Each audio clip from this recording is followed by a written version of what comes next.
बेळगाव जिल्ह्यातील विविध भागातील रौडीशीटर आणि समाजघातक कृत्यात सहभागी असलेल्या व्यक्तींविरुद्ध जिल्हा पोलीस विभागाने व्यापक मोहीम हाती घेतली असून अनेकांच्या घरांवर छापे टाकताना बेकायदेशीररित्या साठवून ठेवलेली घातक शस्त्रे जप्त करण्यात आल्याची माहिती जिल्हा पोलीस अधीक्षक के रामराजन यांनी दिली. बेळगाव येथे पत्रकार परिषदेत ते बोलत होते. जिल्ह्यातील गुन्हेगारीवर आळा घालण्यासाठी विशेष मोहिमा सातत्याने राबवल्या जात आहेत.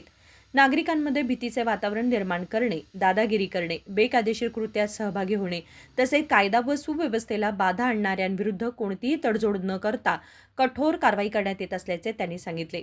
ಬೆಳಗಾವಿ ಜಿಲ್ಲೆಯಲ್ಲಿ ಅಕ್ರಮ ಚಟುವಟಿಕೆಗಳು ಮತ್ತು ರೌಡಿ ಎಲಿಮೆಂಟ್ಸ್ ಮತ್ತು ಮೀಟರ್ ಬಡ್ಡಿ ಮಾಡುವವರು ಇವರ ಮೇಲ್ಗಡೆಲ್ಲ ಕಂಪ್ಲೀಟ್ ನಿಗಾ ಇಡ್ತಾ ಇದ್ದೀವಿ. ಅದರಲ್ಲಿ ಇನ್ನೊಂದು ಪ್ರಯತ್ನವಾಗಿ ಜೂನ್ 10ನೇ ತಾರೀಕು ಬೆಳಗಾವಿ ಜಿಲ್ಲೆ ಪೂರ್ತ ಆಕ್ಟಿವ್ ಇರುವ rowdy elements, anti social elements ಮತ್ತು ಕಳ್ಳುಬಟ್ಟಿ ತಯಾರು ಮಾಡುವವರು, ಬೆದರಿಕೆ ಮಾಡುವವರು ಇಂಥವ್ರ ಮನೆಯಲ್ಲಿ ದಾಳಿ ಮಾಡಲಾಗಿದೆ. ಸುಮಾರು 112 ಮನೆಗಳಲ್ಲಿ ಒಂದೇ ದಿವಸದಲ್ಲಿ ಎರ್ಲಿ ಮಾರ್ನಿಂಗಲ್ಲಿ ದಾಳಿ ಮಾಡಿ ಯಾರ್ಯಾರೆಲ್ಲ ಸಸ್ಪೀಸಿಯಸ್ ಆ್ಯಕ್ಟಿವಿಟಿ ಇದೋ ಅವ್ರ ಮನೆಯಲ್ಲಿ ದಾಳಿ ಮಾಡಿ ಚೆಕ್ ಮಾಡಲಾಗಿದೆ. ಸಂಪೂರ್ಣವಾಗಿ ಚೆಕ್ ಮಾಡೋ ಸಂದರ್ಭದಲ್ಲಿ ಒಂದು ರೌಡಿ ಶೀಟರ್ ತಲ್ವಾರನ್ನು ಇಟ್ಕೊಂಡು ಮನೆಯಲ್ಲಿ ಇಟ್ಕೊಂಡಿರೋದು, ನಿಪಾಣಿಯಲ್ಲಿ ಇರೋದು ಕಂಡು ಬಂದಿರ್ತದೆ. ಅವನನ್ನು ಅರೆಸ್ಟ್ ಮಾಡಿ ಜೈಲಿಗೆ ಕಳಿಸಲಾಗಿದೆ. ಇದೇ ರೀತಿಯಲ್ಲಿ ಇನ್ನೊಂದು ಮಾಹಿತಿ, Karnataka state police mobile application ಮೂಲಕ ಕಳ್ಳುಬಟ್ಟಿ ತಯಾರಿ ಮಾಡೋದ್ರ ಬಗ್ಗೆ ಕುಡ್ಚಿ ಪೊಲೀಸ್ ಸ್ಟೇಷನ್ ವ್ಯಾಪ್ತಿಯಲ್ಲಿ ಆಗಿರುತ್ತದೆ. ಅವನನ್ನು ಕೂಡ ಅರೆಸ್ಟ್ ಮಾಡಲಾಗಿದೆ. ಸುಮಾರು 10 ಲೀಟರ್ಗಿಂತ ಹೆಚ್ಚು ಕಳ್ಳುಬಟ್ಟಿ ತಯಾರಿ ಮಾಡಿರೋ ಕಳ್ಳುಬಟ್ಟಿ ಮತ್ತು ಅದಕ್ಕೆ ತಯಾರಿ ಮಾಡಿರೋ ಮೆಟೀರಿಯಲ್ ಸುಮಾರು 1780 ಲೀಟರ್ ಅದನ್ನು ಕೂಡ ಸಿಕ್ಕಿರ್ತದೆ. ಫೆರ್ಮೆಂಟೆಡ್ ಲಿಕ್ವಿಡ್ ಕೂಡ ಸಿಕ್ಕಿರ್ತದೆ. ಮತ್ತು ಬೇರೆ ಬೇರೆ ಕಡೆ ಯಾವುದು ಮೀಟ್ರ್ ಬಡ್ಡಿ ದಂಧೆ, ಕಳ್ತನ ಮಾಡಿರೋರು ಇದ್ರ ಬಗ್ಗೆನೂ ಕೂಡ ತನಿಖೆ ಆಗಿದೆ. ಮುಂದಿನ ದಿವಸಗಳಲ್ಲಿ ಇದೇ ರೀತಿಯಲ್ಲಿ ಮನೆ ಸರ್ಚ್ ಮಾಡೋದು, ಸರ್ಪ್ರೈಸ್ ರೈಡ್ ಮಾಡೋದು ಮುಂದಿನ ದಿವಸಗಳಲ್ಲಿ ನಡೀತದೆ.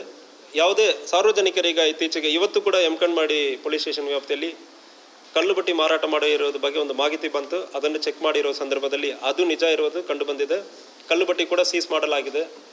ಅದಕ್ಕೆ ಹಿಂದೆ ಹತ್ತಿನಿಯಲ್ಲಿ ಇದೇ ರೀತಿಯಲ್ಲಿ ಯುಟಿಸಿಂಗ್ ನಡೀತಾ ಇರೋದು, ಒಂದು ಸರ್ಕಲಲ್ಲಿ ಯುಟಿಸಿಂಗ್ ನಡೀತಾ ಇರೋದ್ರ ಬಗ್ಗೆ ಮಾಹಿತಿ ಬಂತು. ಅದನ್ನು ಕೂಡ ನಾವು ಸೀಸ್ ಮಾಡಿದ್ವಿ. ಹಾರುಗೆರೆಯಲ್ಲಿ ಒಂದು 1 ಲಕ್ಷಕ್ಕೆ ಹೆಚ್ಚು ಹಣವನ್ನು ಕೂಡ ಸೀಸ್ ಮಾಡಲಾಗಿದೆ. ಅದು ಕೂಡ KSP ಅಪ್ಲಿಕೇಶನಲ್ಲಿ ಸಾರ್ವಜನಿಕರ ಅನಾಮಧೇಯವಾಗಿ ಜೂಜಾಟ ಇಲ್ಲಿ ನಡೀತಾ ಇದ್ದಾರೆ ಅಂದರೆ ಇಲ್ಲಿ ಮಾಹಿತಿ ಕೊಟ್ಟಿದ್ದಾರೆ. ಅದನ್ನು ಚೆಕ್ ಮಾಡೋ ಸಂದರ್ಭದಲ್ಲಿ ಸುಮಾರು 1 ಲಕ್ಷದಿಂದ ಜಾಸ್ತಿ ಜೂಜಾಟ ನಡೀತಾ ಇರೋದು ಕೂಡ ಕಂಡು ಬಂದು ಅದನ್ನು ಕೂಡ ಸೀಸ್ ಮಾಡಲಾಗಿದೆ. ಸೊ ದಯವಿಟ್ಟು ಸಾರ್ವಜನಿಕರ ಭಾಳಷ್ಟು ಒಳ್ಳೆಯ ಮಾಹಿತಿಯನ್ನು ನೀಡ್ತಾ ಇದ್ದೀರಿ. ಯಾವುದೇ ಹೆಣ್ಮಕ್ಳಿಗೆ ದೌರ್ಜನ್ಯ ಇರಲಿ, ಯುಟಿಸಿಂಗ್ ಇರಲಿ, ಸೆಕ್ಷುವಲ್ ಹರಾಸ್ಮೆಂಟ್ ಇರಲಿ ಮತ್ತು ಲೂಸ್ ಲಿಕ್ಕರ್ ಅಂಗಡಿಗಳಲ್ಲಿ ಸೇಲ್ ಮಾಡೋದಿರಲಿ, ಮಾರಲು ವಿಚಾರ ಇರಲಿ, ಅಕ್ರಮ ಚಟುವಟಿಕೆಗಳು ಯಾವುದೇ ಇರಲಿ, ನೀವು KSP ಆ್ಯಪಲ್ಲಿ ನೀವು ನಮಗೆ ತಿಳಿಸ್ತೀರಂದ್ರೆ ಪ್ರತಿ ದಿವಸ ನಾನು DSPಗಳ ಜೊತೆ 9:30ರಿಂದ 10 ಗಂಟೆ ಬರೆ ಇದ್ರ ಬಗ್ಗೆ ಏನು ಮಾಹಿತಿ ಬಂತು, ಏನು ನಮಗೆ ಕ್ರಮ ಕೈಗೊಂಡಿದೆ ಅಂದರೆ ನಾನೇ ಪರ್ಸನಲಿ ನೋಡ್ತಾ ಇದ್ದೀನಿ. ಯಾವುದೇ ನಿಮ್ಮ ಬಗ್ಗೆ ಮಾಹಿತಿ ಯಾರಿಗೂ ಗೊತ್ತಾಗಲ್ಲ. ನನಗೆ ಇವತ್ತು ಕಳ್ಳುಬಟ್ಟಿ ಸೀಸ್ ಮಾಡಿರೋದಿರಲಿ, ಗಾಂಜಾ ಸೀಸ್ ಮಾಡಿರೋದಿರಲಿ ಮತ್ತು ಬೇರೆ ಬೇರೆ ಜೂಜಾಟ ಆಡಿರೋದು ಯಾರು ಮಾಹಿತಿ ಕೊಟ್ಟಿದ್ದಾರೆ ಅಂದರೆ ನನಗೂ ಕೂಡ ಗೊತ್ತಿರಲ್ಲ. ಅವ್ರಿಗೆ ಧನ್ಯವಾದಗಳು. ಮಾಹಿತಿ ಕೊಟ್ಟಿರುವ ಎಲ್ಲರಿಗೂ ಧನ್ಯವಾದಗಳು. ಮುಂದಿನ ದಿವಸಗಳಲ್ಲಿ ಅದೇ ರೀತಿಯಲ್ಲಿ ಮಾಹಿತಿ ಕೊಡಬೇಕಂದ್ರೆ ಹೇಳ್ಕೊಳ್ತೀನಿ. ಸೊ ದಯವಿಟ್ಟು सार्वजनिकर KSP ಆ್ಯಪನ್ನು ಉಪಯೋಗ ಮಾಡಬೇಕಂದ್ರೆ ಹೇಳ್ಕೊಳ್ತೀನಿ. जिल्ह्यात शांतता आणि सुव्यवस्था, सुरक्षितता राखण्यासाठी कडक उपाययोजना पुढेही सुरू राहतील असेही त्यांनी स्पष्ट केले. विनोद कोलकार, KMM मराठी, बेळगाव.